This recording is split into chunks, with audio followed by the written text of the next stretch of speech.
xildhibaan Baashe Cabdulle Warsame oo kamid ah golaha deegaanka degmadaasi Celaf Weyn ee gobolka Sanaag horena waxa maayirkii hore degmadaasi Celaf Weyn ayaa ka hadlay geedka beeyada oo xaalufin baan lagu hayo taasoo sheegay hay'ado madax banaan oo si sharci darro uga dhoofinaya dalka dibadiisa isla markaasina la soo wada rujinayo geedka oo meesha ku yaala deegaano kale loogu beero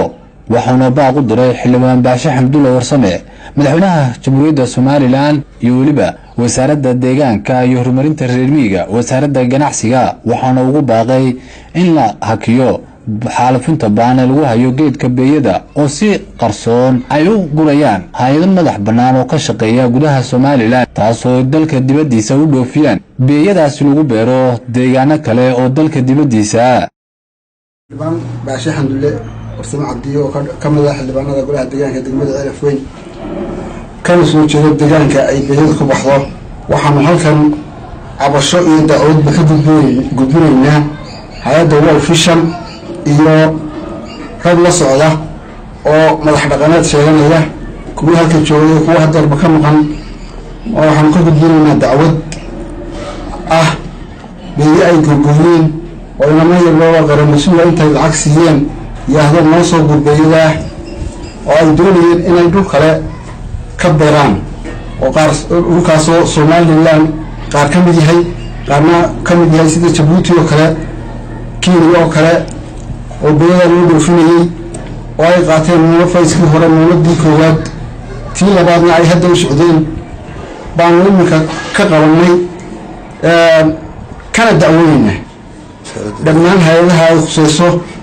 wasaaradda horumarinta reer miyiga iyo deegaanka wasaaradda ganacsiga cid kasta ay khusayso aanu dacwo ka qabnaa hay'adda World Vision oo la socota kuwa halkan uga jaameynaya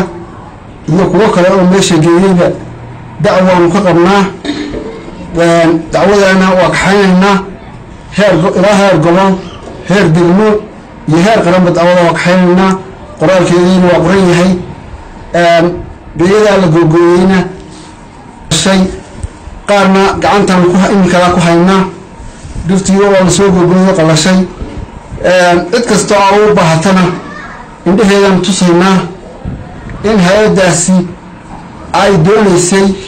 in ay beeyadaas ku taala tuulada Dooldool ay go'goyso oo ay ka beerto dhul kale